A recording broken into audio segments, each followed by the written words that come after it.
Hi, Mark Cleghorn here, and today we're talking 3 tips for a successful wedding photography business.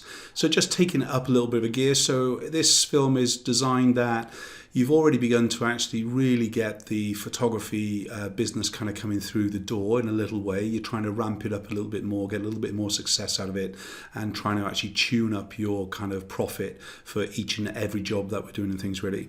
Wedding photography, like no other genre of photography, I believe, is a bit of a kind of a pot boiler. So in other words, it's a lot of pressure kind of being built on you to capture the event. It's one of the few kind of professions that you get it wrong, basically you're going to get sued today and things really. So you've got to make sure that everything you're doing is built on reputation. Everything that you're doing is kind of making sure that they're the right kind of clients for you and things really, and making sure that if it's a real business that we're trying to hit, that we're going to hit the numbers as well. So let's talk about each one of those in turn. So pricing your services to suit your client avatar is my tip number 1. What do I mean by that? Well, first of all, what is a client avatar? You need to identify who they are. So you might be going after a young, cheap and cheerful, unemployed client. If so, good luck. You're going to be spending a lot of hard energy kind of trying to satisfy them, which you will, but you're not going to get the kind of the price to kind of back it up because of obviously limited funds and things. You might be looking at a second wedding clientele, 35 to 50 years of age, basically already with kids, second time around, so they're going to have a lot more budget to spend perhaps. So it is a real avatar that you need to identify. Why do you need to identify your avatar, not just kind of throw the big fishing net out there? It will help you in your marketing. It will help you kind of concentrating on specific venues where the weddings are being held, specific kind of wedding shops, specific online searches, and basically online marketing as well. So understanding the client avatar a little bit will help you kind of fish in the smaller pond, as I said, instead of just throwing out the net. It will also identify your quality of photography towards the type of client you're going towards. So if you're going after a young professional, funky kind of couple, you might think that you're kind of doing yippee, jumping in the air and everything else, but in fact it might be much more lower key, black and white reportage photography than overposed and over animated with funky colours like we're seeing on screen. So for you, you've got to really start to think about who, what and where they are, and how much money they've got to spend, and how much money you want them to part with to make it a business worthwhile for you. And pricing is always a difficult thing, whether you're going to price in total as a package, whether you're going to charge for your services and then charge for the photography on top. There's many ways to be kind of marketing and selling your business, and of course you, but you've got to decide on which is the best way for you and your clients to understand fully what the services are involved. So remember, always try and price your services suit the clientele that you've got coming through the door. Hitting the numbers is always a business thing rather than a creative photographic thing, but unfortunately it's how businesses are built. If your business is built on 30 weddings a year and £2,000 a wedding with a cost of £100 per wedding as far as the cost of product like a USB, prints in a box, whatever you would be doing, then obviously there's the numbers to hit, and you've got to make sure that you're hitting your 30 weddings a year at your £2,000, otherwise your business isn't going to develop in the way that you want it to go.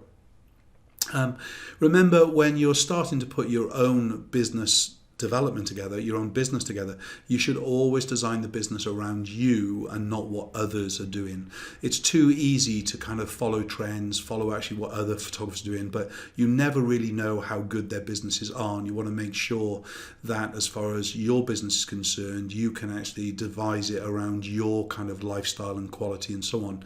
So if I was a young photographer with a young family, you've got to ask yourself to begin with, do I really want to actually be away when the kids are like 8, 9, 10 years of age? They're doing sports, they're available on weekends, and I'm not going to be. These are kind of the questions you've got to ask yourself as far as your lifestyle is concerned. You might instead decide to go for your weekday only weddings and devise the business around you. Obviously, still today, a majority of weddings in the UK are on weekends, but it's up to you to actually decide on the business and the amount of money you're going to charge to sit your lifestyle as well with it. So always hit your numbers, not what others are trying to do.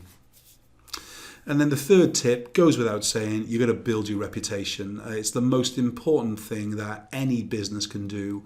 And I know at times we kind of throw these comments out there, and how the hell do you build a reputation for yourself if you've got not enough work coming through the door? Well, the first thing that you're going to do is make sure that your person, as it were, is the right person for the avatar that you're attracting in. Because if you're a grumpy old goat like I am now, I've been in this industry since the 80s. That's the 1980s rather than the 1880s. And since the 1980s, I've been developing style, trend, prices, and what I do and what I offer. But I'm at an age now where I'm basically going to be unattractive perhaps as much as a younger photographer might be. However, as long as I'm fit enough and well enough to continue on doing weddings, then I'm going to continue to enjoy those weddings and actually continue the kind of the whole day, as long as I've got the energy to be doing it. So when I kind of build my reputation, it takes quite a long time to allow weddings to naturally flow through the door. So in other words, if we're going for 100 weddings a year, I would expect through referral and recommendation that at least 40% of those weddings are coming in from that funneling straight away. However, when the business is getting going to begin with, probably if you're lucky, you're going to get one wedding or two weddings a year that is being kind of passed over to you from other bride and grooms of the past with their bridesmaids or their kind of groomsmen and so on. So reputation is a very easy thing to actually throw out, but very difficult to actually create and develop. So it's an important thing from day one. If we're building this successful wedding photography business for the future, we've really got to make sure from day one that everything that we're doing is client-based and in client enthusiasm, and making sure we're minimizing any problems and any kind of bad feedback along the way. If only more businesses concentrated on the client experience more than basically how much money they can get out of them straight away, then the whole thing would actually change itself on its head, and basically businesses would thrive much quicker if they concentrate on the client experience, as I said. So build reputation through the clients. Build reputation through the vendors. So when you're actually at certain venues where the wedding breakfast is being held and the nighttime dancing, whatever it would be, build that reputation with them. So don't be slow. Make sure you're always hitting ahead of finish time and not being one of those photographers who always drags it over and you're always running late.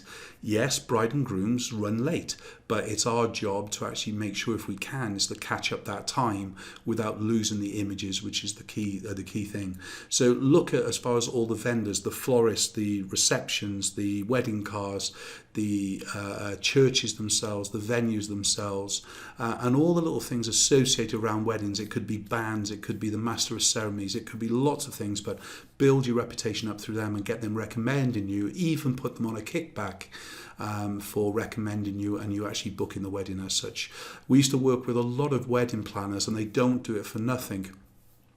And if my prices are, around about £2,500 to about £5,000, there's some real reputation being built in there, and also the client who's paying the wedding planner, if the wedding planner is bringing them to interview with me, that wedding planner knows they're probably going to be the right client for me, because otherwise she's wasting an hour of her time bringing them to my studios to discuss the photography and so on. So she's going to need a kickback to not only cover her time, but also as her introduction to the client for us, and that could be anywhere from 10 to 20% with some of the top wedding planners, but well worthy of the kind of the introduction by those clients.